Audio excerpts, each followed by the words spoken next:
Thank you, everybody. So great to be with you. Thank you. Great to be back at CPAC. It's a place I have really, I love this place. Love you people. So thank you. Thank you very much. First of all, I want to thank Matt Schlapp and his very, very incredible wife and boss, Mercedes, who have been fantastic friends and supporters, and so great when I watch them on television defending me, nobody has a chance. So I want to thank Matt and Mercedes. And when Matt called and asked, I said, absolutely, I'll be there with you. I mean, the real reason I said it, I didn't want him to go against me, because that one you can't beat. So I said absolutely, and it really is an honor to be here. I wouldn't miss a chance to talk to my friends. These are my friends.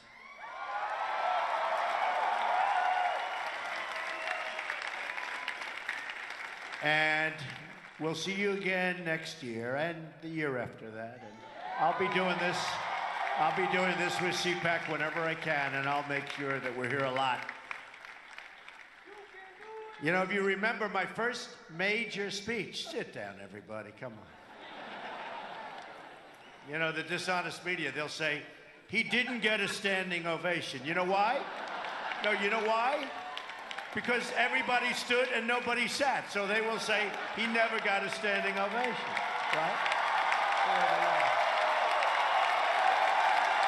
They are the worst.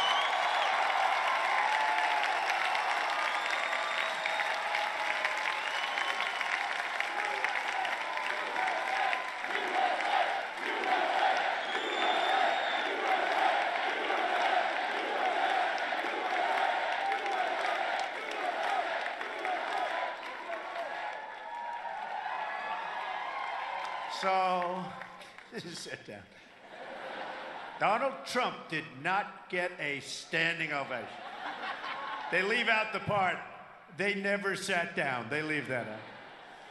So I just want to thank, but you know, my first major speech was at CPAC, and probably 5 or 6 years ago, first major political speech, and you were there.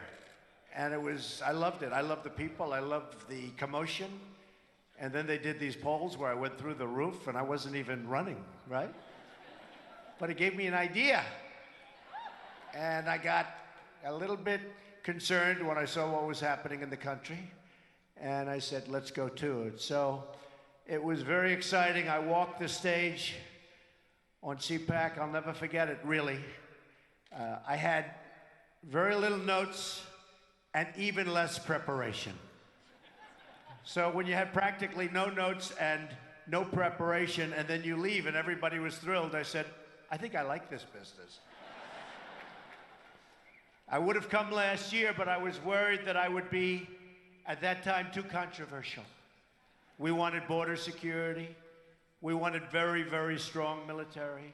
We wanted all of the things that we're going to get. And people considered that controversial, but you didn't consider it controversial. So I've been with CPAC for a long time. All of these years we've been together, and now you finally have a president. Finally. Took you a long time. Took you a long time.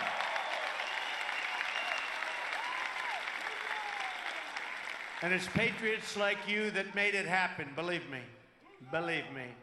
You did it because you love your country, because you want a better future for your children, and because you want to make America great again.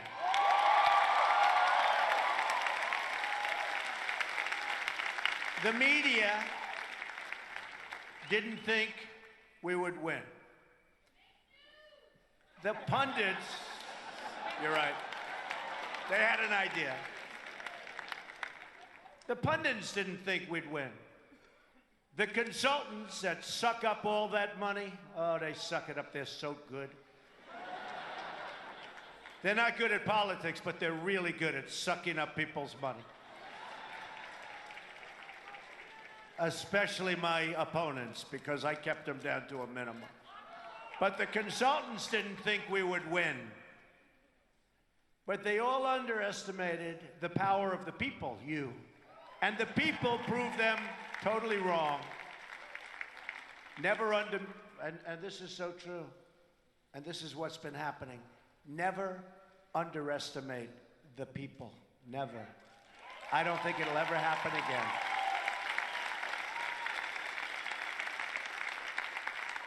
And I want you all to know that we are fighting the fake news. It's fake, phony, fake.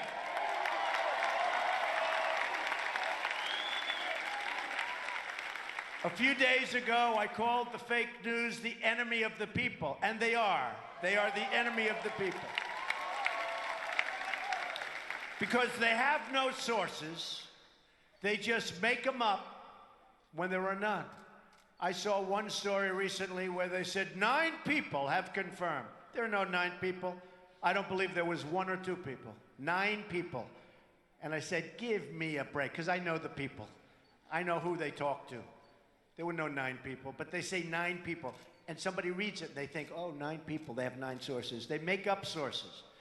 They're very dishonest people. In fact, in covering my comments, the dishonest media did not explain that I called the fake news the enemy of the people, the fake news. They dropped off the word fake. And all of a sudden, the story became the media is the enemy. They take the word fake out. And now I'm saying, oh, no, this is no good. But that's the way they are. So I'm not against the media. I'm not against the press. I don't mind bad stories if I deserve them. And I tell you, I love good stories, but we won't go. I don't get too many of them. But I am only against the fake news, media, or press. Fake, fake. They have to leave that word. I'm against the people that make up stories and make up sources. They shouldn't be allowed to use sources unless they use somebody's name. Let their name be put out there. Let their name be put out. A source says that Donald Trump is a horrible, horrible human being. Let him say it to my face. Let there be no more sources. And remember this, and not all in all cases. I mean, I had a story written yesterday about me in Reuters by a very honorable man. It was a very fair story. There are some great reporters around. They're talented, they're honest as the day is long. They're great. But there are some terrible, dishonest people. And they do a tremendous disservice to our country and to our people, a tremendous disservice. They are very dishonest people, and they shouldn't use sources. They should put the name of the person. You will see stories dry up like you've never seen before. So you have no idea how bad it is, because if you are not part of the story, and I put myself in your position sometimes, because many of you, you're not part of the story. And if you're not part of the story, you know, then you sort of know. If you are part of the story, you know what they're saying is true or not.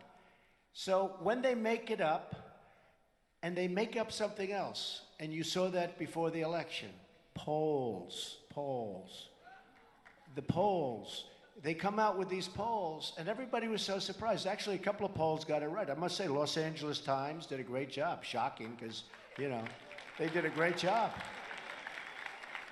And we had a couple of others that were right. But generally speaking, I mean, I can tell you the network. Somebody said, a poll came out.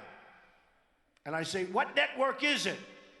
And they'll say a certain, let's not even mention names, right? Shall we?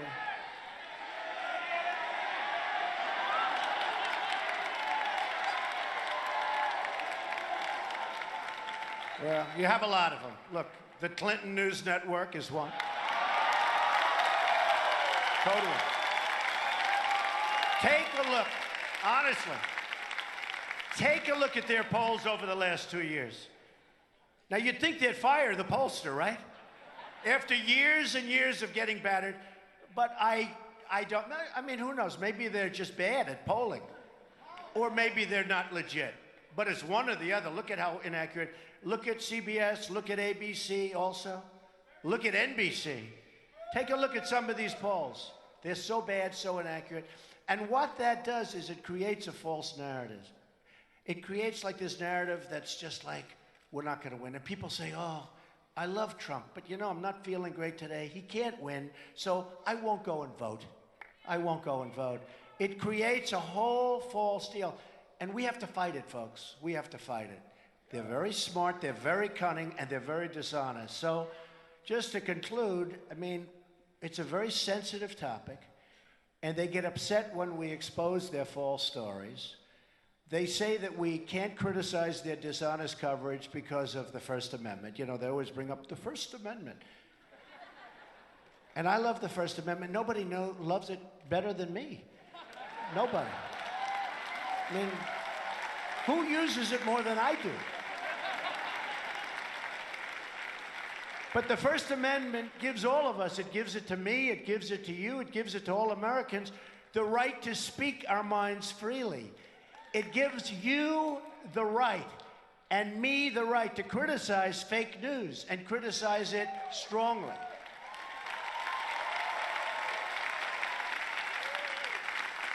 And many of these groups are part of the large media corporations that have their own agenda, and it's not your agenda, and it's not the country's agenda. It's their own agenda. They have a professional obligation as members of the press to report honestly. But as you saw throughout the entire campaign, and even now, the fake news doesn't tell the truth. Doesn't tell the truth. So just in finishing, I say it doesn't represent the people. It never will represent the people. And we're going to do something about it because we have to go out and we have to speak our minds and we have to be honest. Our victory was a win like nobody has ever seen before.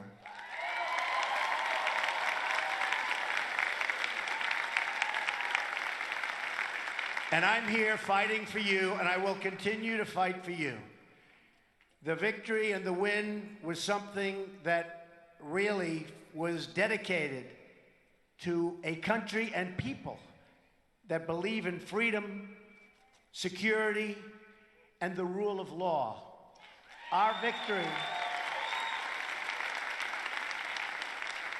was a victory and a win for conservative values. And our victory was a win for everyone who believes it's time to stand up for America, to stand up for the American worker, and to stand up for the American flag. Yeah, there we should stand up. Come on. There we should stand up. Okay.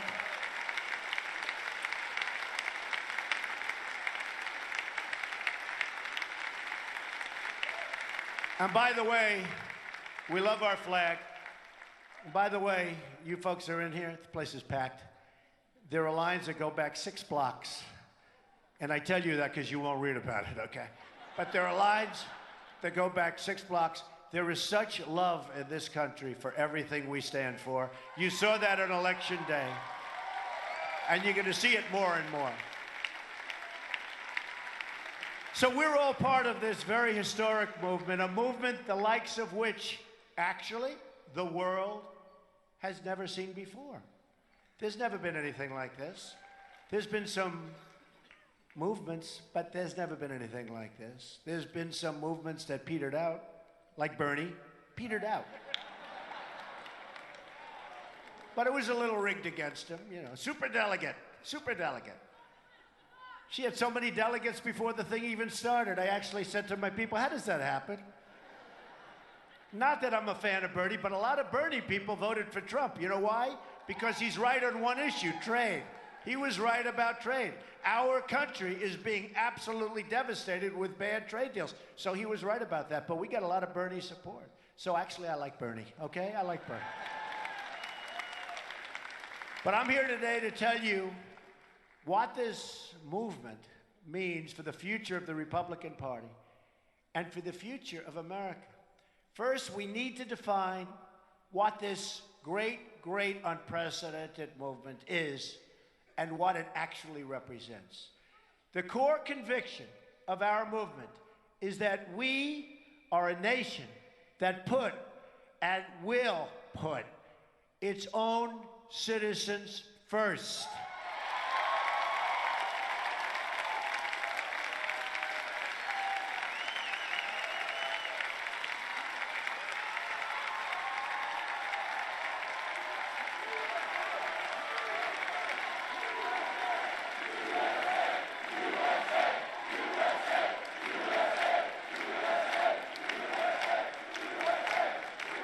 For too long, we've traded away our jobs to other countries. So terrible. We've defended other nations' borders while leaving ours wide open. Anybody can come in. Oh, we're going to build the wall. Don't worry about it. We're building the wall. We're building the wall. In fact, it's going to start soon. Way ahead of schedule. Way ahead of schedule. It's way, way, way ahead of schedule. It's going to start very soon. General Kelly, by the way, has done a fantastic job. Fantastic job he's done. And remember, we are getting the bad ones out. These are bad dudes. We're getting the bad ones out. Okay? We're getting the bad. If you watch these people, it's like, oh, gee, that's so sad. We're getting bad people out of this country. People that shouldn't be, whether it's drugs or murder or other things. We're getting bad ones out. Those are the ones they go first, and I said it from day one. Basically, all I've done is keep my promise.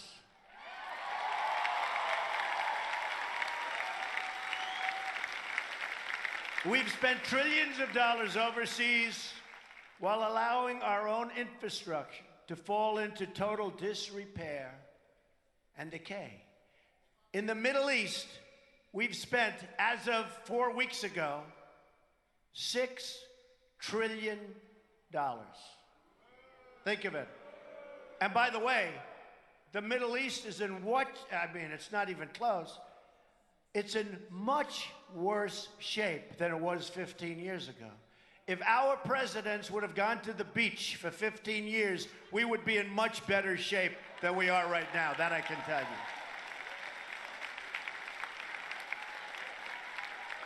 Be a hell of a lot better. We could have rebuilt our country 3 times with that money.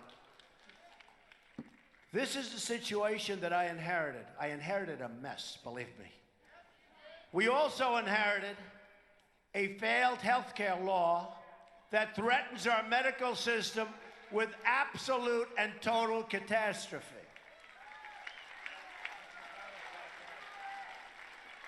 Now, I've been watching, and nobody says it, but Obamacare doesn't work, folks. I mean, I could say, I could talk, it doesn't work. And now people are starting to develop a little warm heart. But the people that you're watching, they're not you.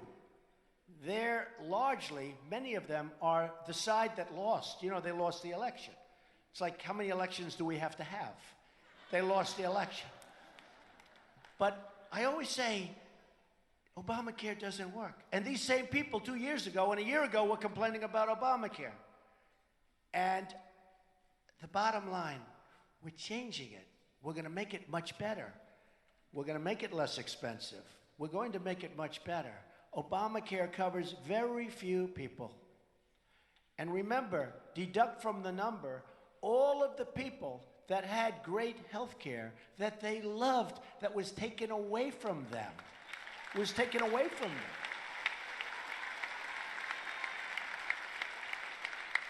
Millions of people were very happy with their health care. They had their doctor, they had their plan. Remember the lie? 28 times. You can keep your doctor. You can keep your plan. Over and over and over again, you heard it. So, we're going to repeal and replace Obamacare.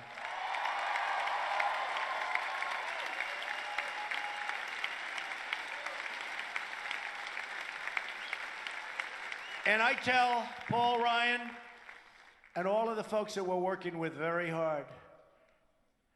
Dr. Tom Price, very talented guy.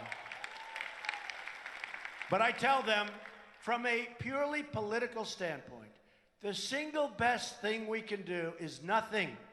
Let it implode completely. It's already imploding. You see the carriers are all leaving. I mean, it's a disaster. But 2 years don't do anything. The Democrats will come to us and beg for help. They'll beg, and it's their problem. But it's not the right thing to do for the American people. It's not the right thing to do. We inherited a national debt that has doubled in 8 years. Think of it, $20 trillion. It's doubled. And we inherited a foreign policy marked by one disaster after another. We don't win anymore. When was the last time we won? Do we win a war? Do we win anything? Do we win anything? We're going to win. We're going to win big, folks. We're going to start winning again. Believe me. We're going to win.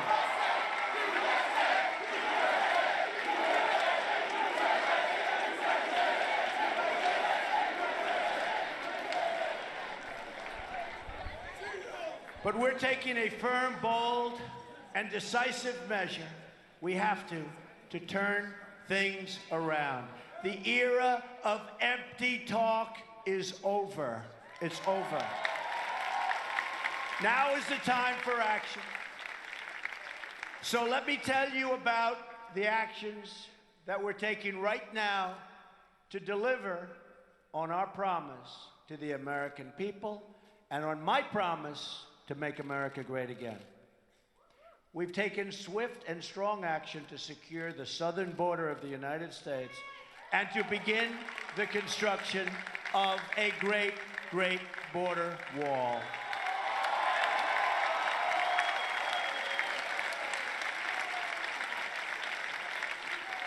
By doing this, and with the help of our great border police, with the help of ICE, with the help of General Kelly, and all of the people that are so passionate about this, our Border Patrol, I'll tell you what they do. They came and endorsed me. ICE came and endorsed me. They never endorsed a presidential candidate before. They might not even be allowed to. But they were disgusted with what they saw. And we'll stop it. We'll stop the drugs from pouring into our nation and poisoning our youth. Pouring in. Pouring in. We get the drugs, they get the money. We get the problems, they get the cash. No good, no good. Gonna stop. By stopping the flow of illegal immigration, we will save countless tax dollars, and that's so important because the dollars that we're losing are beyond anything that you can imagine.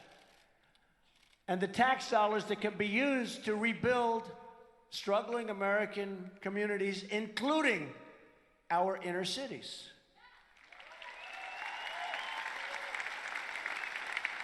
We are also going to save countless American lives.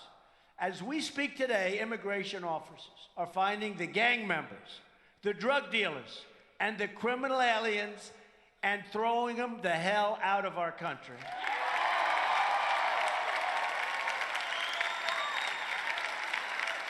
And we will not let them back in. They're not coming back in, folks.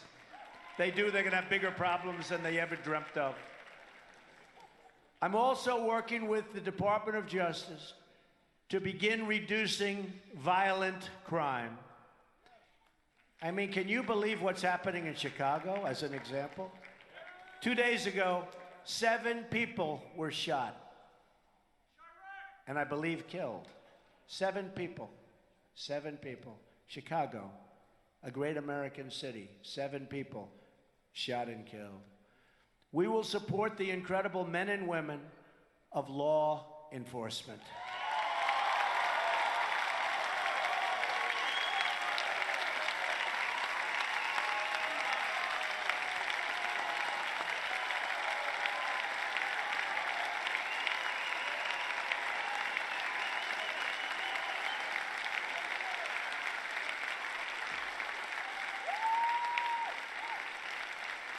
Thank you. And thank them. I've also followed through on my campaign promise and withdrawn America from the Trans-Pacific Partnership so that we can protect our economic freedom. And we're going to make trade deals, but we're going to do one-on-one, and if they misbehave, we terminate the deal, and then they'll come back and we'll make a better deal. None of these big quagmire deals that are a disaster. Just take a look, by the way, take a look at NAFTA, one of the worst deals ever made by any country having to do with economic development. It's economic undevelopment as far as our country is concerned. We're preparing to repeal and replace the disaster known as Obamacare. We're going to save Americans from this crisis and give them the access to the quality health care they need and deserve. We have authorized the construction, one day, of the Keystone and Dakota Access Pipeline. And issued a new rule. This took place while I was getting ready to sign. I said, who makes the pipes for the pipeline? Well, sir, it comes from all over the world. Isn't that wonderful? I said, nope, comes from the United States, or we're not building it. American steel.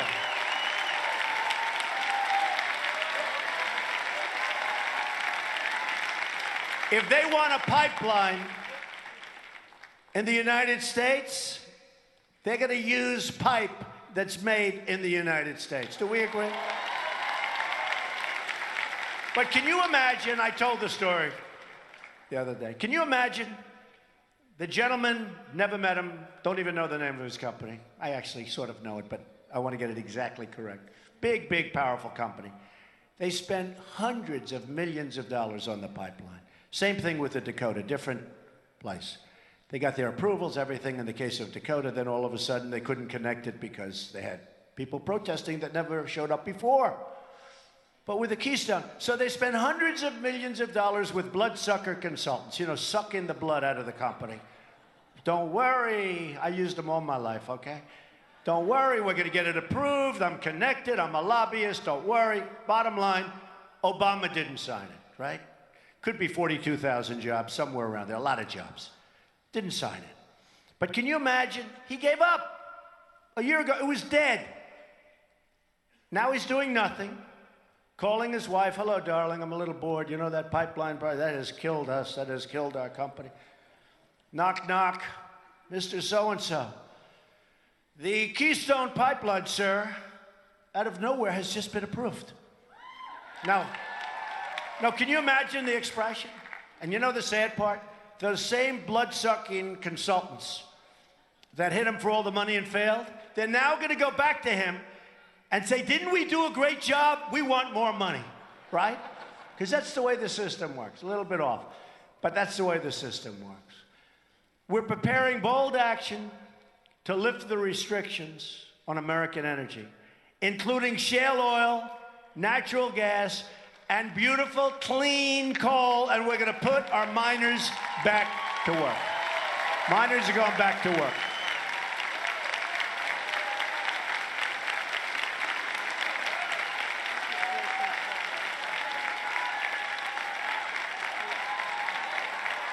Miners are going back to work, folks. Sorry to tell you that, but they're going back to work. We have begun a historic program to reduce the regulations that are crushing our economy, crushing. And not only our economy, crushing our jobs because companies can't hire. We're going to put the regulation industry out of work and out of business. And by the way, I want regulation. I want to protect our environment. I want regulations for safety. I want all of the regulations that we need, and I want them to be so strong and so tough. But we don't need 75% of the repetitive, horrible regulations that hurt companies, hurt jobs, make us non-competitive overseas with other companies from other countries. That we don't need. But we're going to have regulation. It's going to be really strong and really good, and we're going to protect our environment, and we're going to protect the safety of our people and our workers, okay?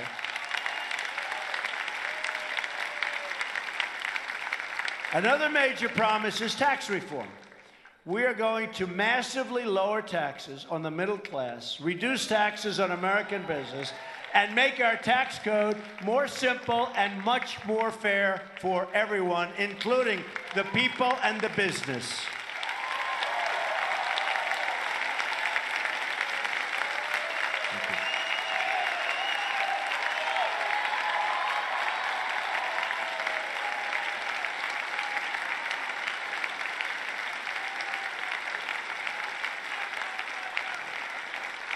In anticipation of these and other changes, jobs are already starting to pour back into our country. You see that. In fact, I think I did more than any other pre-president.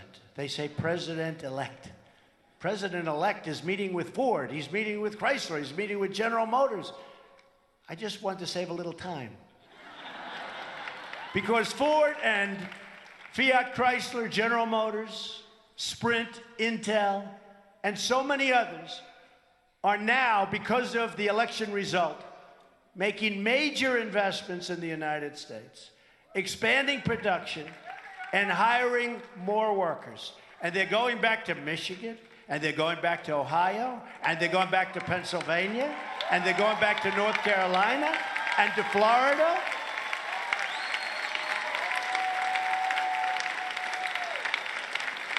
It's time for all Americans to get off of welfare and get back to work. You're going to love it. You're going to love it. You are going to love it.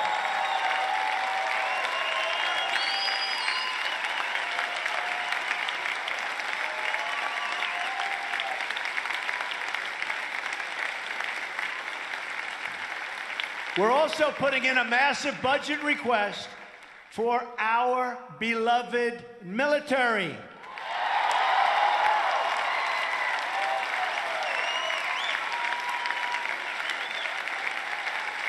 And we will be substantially upgrading all of our military,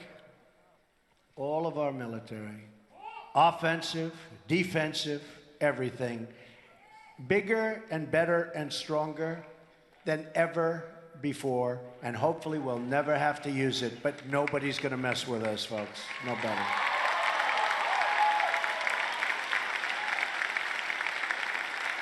It will be one of the greatest military buildups in American history. No one will dare question, as they have been, because we're very depleted, very, very depleted. Sequester. Nobody will dare question our military might again. We believe in peace through strength, and that's what we will have.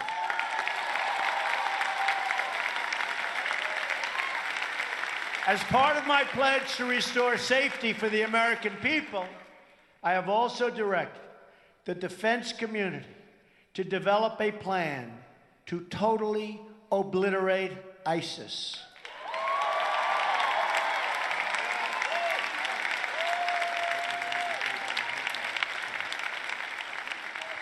Working with our allies, we will eradicate this evil from the face of the earth.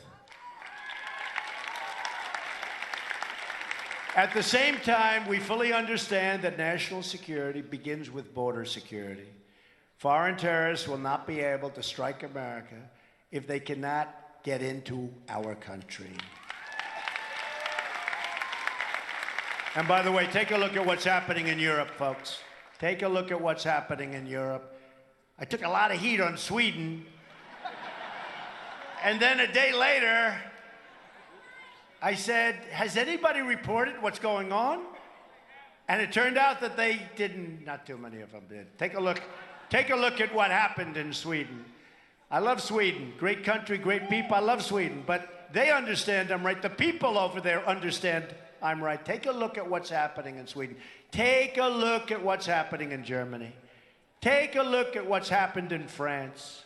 Take a look at Nice and Paris. I have a friend. He's a very, very substantial guy.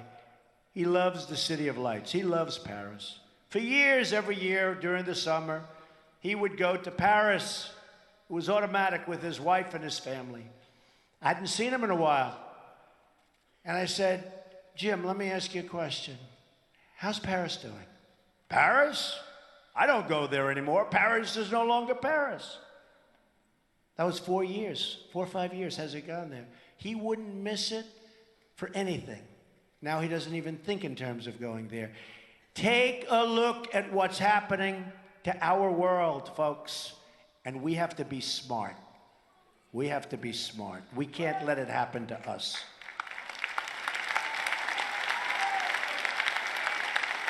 So let me state this as clearly as I can. We are going to keep radical Islamic terrorists the hell out of our country.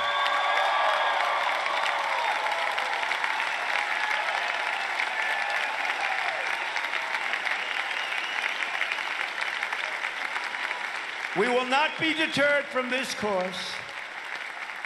And in a matter of days, we will be taking brand new action to protect our people and keep America safe. You will see the action. I will never, ever apologize for protecting the safety and security of the American people. I won't do it. If it means I get bad press, if it means people speak badly of me, it's okay. It doesn't bother me. The security of our people is number one, is number one.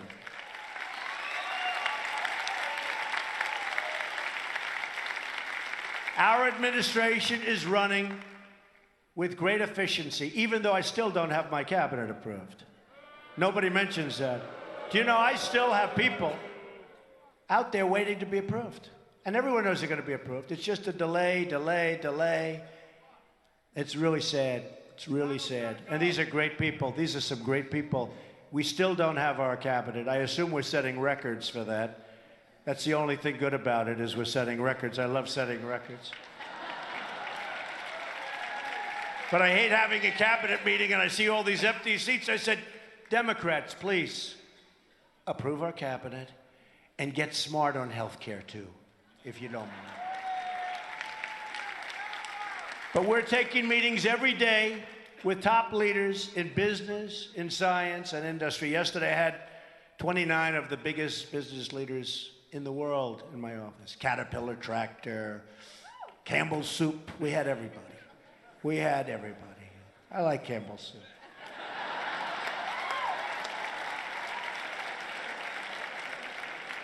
We had everybody. And we came to a lot of very good conclusions, and a lot of those folks that are in that room are going to be building big, big, massive new plants and lots of jobs. And you know what? They're going to be building them in this country, not in some other country. We're meeting with unions, meeting with law enforcement, and we're meeting with leaders from all around the world. Where the White House doors used to be totally closed. They were closed, folks. You don't realize that. They were closed. They're now wide open. And they're open for people doing business for our country and putting people to work.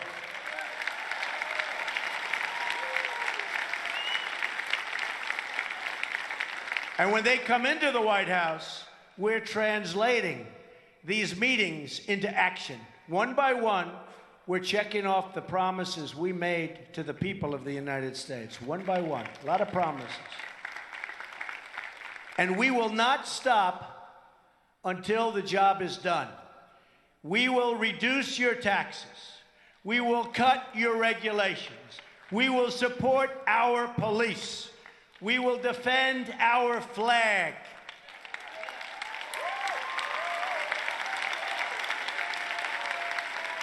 We will rebuild our military. We will take care of our great, great veterans. We're taking care of our veterans.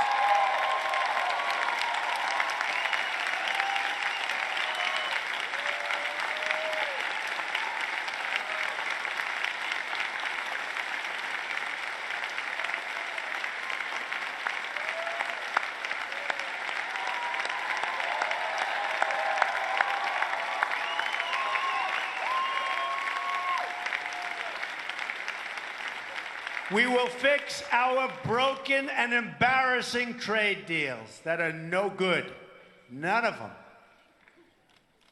You wonder, where did the people come from that negotiated these deals? Where did they come from? Well, they came also from campaign contributions, I must be honest with you. They're not as stupid as you think. We will cut wasteful spending. We will promote our values. We will rebuild our inner cities. We will bring back our jobs and our dreams. So true. So true.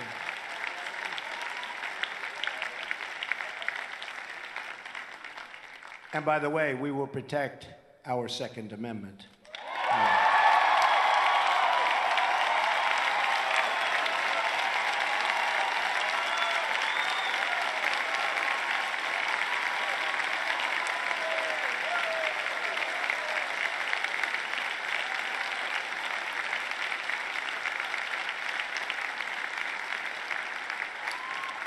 You know, Wayne and Chris are here from the NRA, and they didn't have that on the list. It's lucky I thought about it. But we will indeed. And they're great people. And by the way, they love our country. They love our country. The NRA has been a great supporter. They love our country. The forgotten men and women of America will be forgotten no longer. That is the heart of this new movement and the future of the Republican Party. People came to vote, and these people, the media, they said, where are they coming from? What's going on here? These are hardworking, great, great Americans. These are unbelievable people who have not been treated fairly. Hillary called them deplorable. They're not deplorable.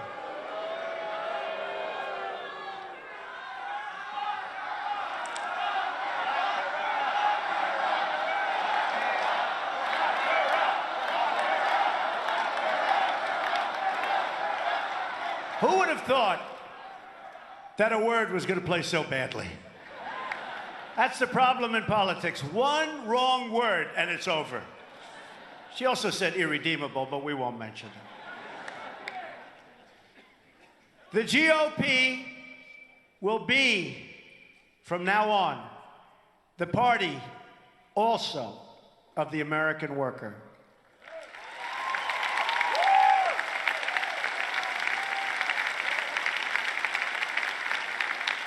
You know, we haven't been, as a group, given credit for this. But if you look at how much bigger our party has gotten during this cycle, during the early days when we had 17 people running the primaries, millions and millions of people were joining. Now, I won't say it was because of me, but it was, okay? And we have an amazing, strong, powerful party that truly does want to see America be great again, and it will see it, and it's going to see it a lot sooner than you think, believe me, a lot sooner than you think. We will not answer to donors or lobbyists or special interests, but we will serve the citizens of the United States of America, believe me. Global cooperation, dealing with other countries, getting along with other countries is good. It's very important. But there is no such thing as a global anthem, a global currency, or a global flag. This is the United States of America that I'm representing. I'm not representing the globe. I'm representing your country.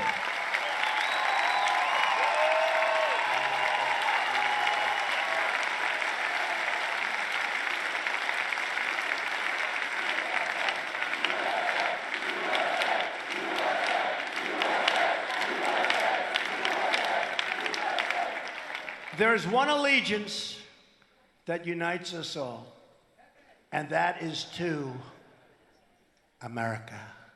America. It's the allegiance to America. No matter our background or income or geography, we're all citizens of this blessed land. And no matter our color or the color of the blood we bleed, it's the same red blood of great, great patriots. Remember, great patriots. We all salute with pride the same American flag, and we all are equal, totally equal, in the eyes of Almighty God. We're equal.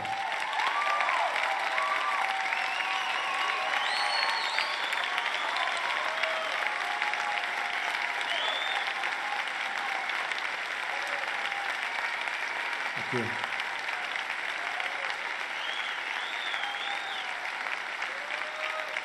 And I want to thank, by the way, the evangelical community, the Christian community, communities of faith, rabbis and priests and pastors, ministers, because the support for me was a record, as you know, not only in terms of numbers of people, but percentages of those numbers that voted for Trump. So I want to thank you folks. That was amazing, an amazing outpouring. And I will not disappoint you. As long as we have faith in each other and trust in God, then there is no goal at all beyond our reach. There is no dream too large, no task too great. We are Americans, and the future belongs to us. The future belongs to all of you. And America is coming about, and it's coming back, and it's roaring, and you can hear it. It's going to be bigger and better. It is going to be. It is going to be. Remember. And it's roaring. It's going to be bigger and better and stronger than ever before.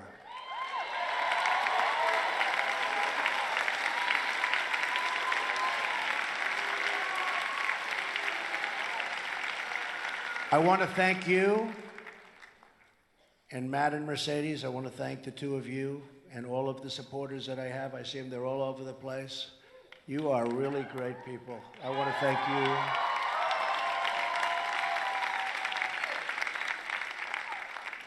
And I want to say to you, God bless you, and God bless the United States of America. Thank you, folks. Thank you. Thank you.